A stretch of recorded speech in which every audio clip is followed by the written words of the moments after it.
Welcome to এমএইচএস education. আজকে আমরা যেটা পড়াবো সেটা হচ্ছে জৈব রসায়ন। এখন এই জৈব রসায়ন চ্যাপ্টারটি আমরা কিন্তু আগেই শুরু করেছি বা আগের দিন আমাদের প্রথম ক্লাস হয়েছে, এবং সেক্ষেত্রে আমরা যা কিছু পড়িয়েছিলাম সেটা কিন্তু আমাদের এখানে আছে। এবং তাতে আমরা দেখেছিলাম যে এই যে জৈব যৌগ, এই জৈব যৌগগুলি তৈরি হতে গেলে মূলত যে পদার্থটি অবশ্যই প্রয়োজন সেই মৌলিক পদার্থটির নাম হচ্ছে কার্বন।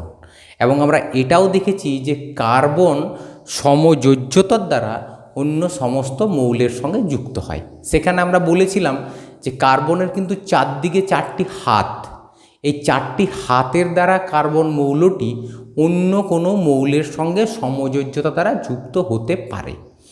এবার এটা করতে গিয়ে আমরা আগের দিন যা করেছিলাম সেটা ছিল যে কার্বন দ্বারা গঠিত বিভিন্ন কয়েকটি যৌগ সম্পর্কে আমরা বলেছিলাম এবং তাদের গঠনগুলি আমার এখানে লেখা আছে। এবার দেখো আমার এখানে লেখা আছে এক বন্ধন। আমি এটা বলেছিলাম যে কার্বন মৌলগুলি নিজেদের মধ্যে আবার এক বন্ধনে যুক্ত হতে পারে। এই যে কার্বন কার্বন এক বন্ধনের মাধ্যমে যুক্ত হতে পারে, আবার কখনো কখনো কার্বন কার্বন দ্বিবন্ধন দ্বারা যুক্ত হয়, আবার কখনো কখনো কার্বন কার্বন ত্রিবন্ধন দ্বারাও কিন্তু যুক্ত হতে পারে। এবার এই যে বিশেষ একটি ধর্ম, অর্থাৎ কার্বন মৌলটি প্রয়োজনে এক বন্ধন, আবার কখনো দ্বিবন্ধন, আবার কখনো ত্রিবন্ধন দ্বারা যুক্ত হতে পারে, এই বিশেষ ধর্মটি আমরা কোনো মৌলের ক্ষেত্রে দেখতে পাই না। এই ধর্মটির নাম হচ্ছে ক্যাটিনেশন ধর্ম। এটা কার্বন মৌলের ক্ষেত্রে দেখা যায়, তাই কার্বন মৌলটি জৈব যৌগের প্রয়োজনীয় মৌল।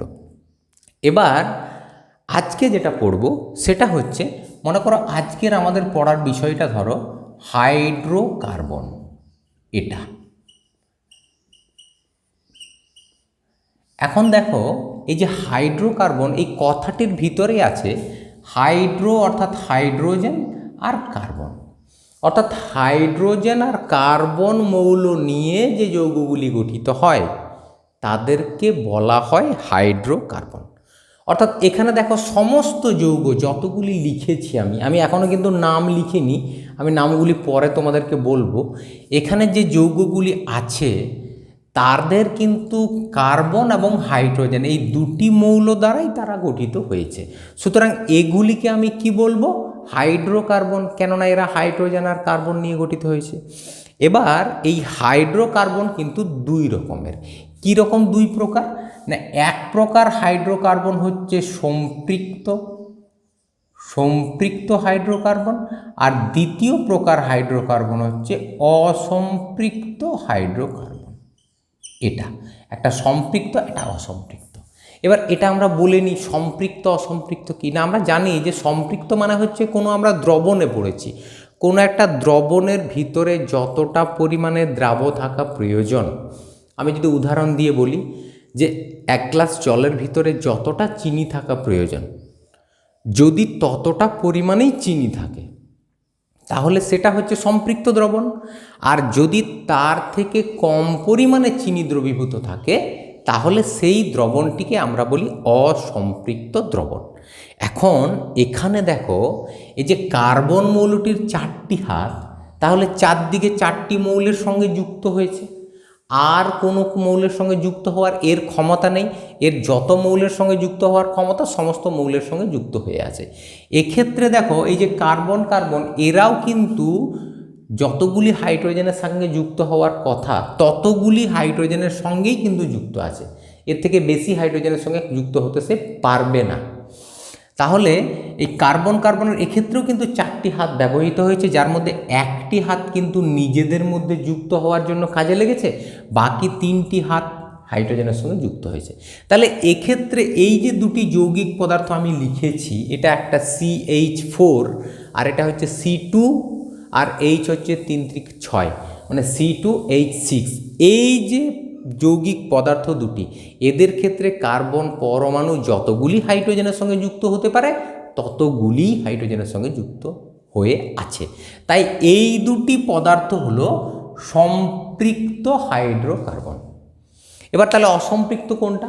তুমি একটু এইটাতে দেখো, একটু এটাতে দেখো। এখানে যখন তুমি দেখছো, দেখো এখানে কিন্তু কার্বন কার্বন নিজেদের মধ্যে একটি বন্ধন কিন্তু ছিল, কিন্তু এই বন্ধন যে ছিল সেখানে হাইড্রোজেন পরমাণু পায়নি। অর্থাৎ এক্ষেত্রে যে দুটি কার্বন, এই দুটি কার্বনে হাইড্রোজেন কটি ছিল বলো তো? চারটি হাইড্রোজেন। চারটি হাইড্রোজেন তারা দুজনে দুভাগ করে নিয়েছে, দুটি দুটি করে, যার ফলে তাদের যে বাড়তি দুটো হাত, একটি এই দিকে ছিল একটি এই দিকে ছিল, এই হাত দুটি তারা গুটিয়ে নিজেদের মধ্যে দ্বিবন্ধন করতে বাধ্য হয়েছে। অর্থাৎ এই কার্বন পরমাণুগুলোর ভিতরে যত পরিমাণে হাইড্রোজেন থাকা প্রয়োজন তার থেকে কম আছে, তাই এটা হচ্ছে অসম্পৃক্ত। আবার তুমি এটাতে যাও, এটার ক্ষেত্রে আরও কম আছে। অর্থাৎ এক্ষেত্রে কার্বন কার্বনের উপরের দিকে দুটি হাত ছিল, এরও দুটি হাত ছিল, কিন্তু এর তো হাইড্রোজেন কম, এর হচ্ছে C2H2, অর্থাৎ কার্বন দুটি আর হাইড্রোজেন দুটি। যে কারণের জন্যে এই দুটি হাইড্রোজেনকে একটি একটি করে ভাগ করে নিয়েছে। বাকি যে উপরের দিকে দুটি হাত ছিল সেই দুটিকে গুটিয়ে এই হাতটি করেছে উপরেরটি, আর নিচের দিকের হাতগুলি গুটিয়ে তারা নিজেদের মধ্যে ত্রিবন্ধন করতে বাধ্য হয়েছে।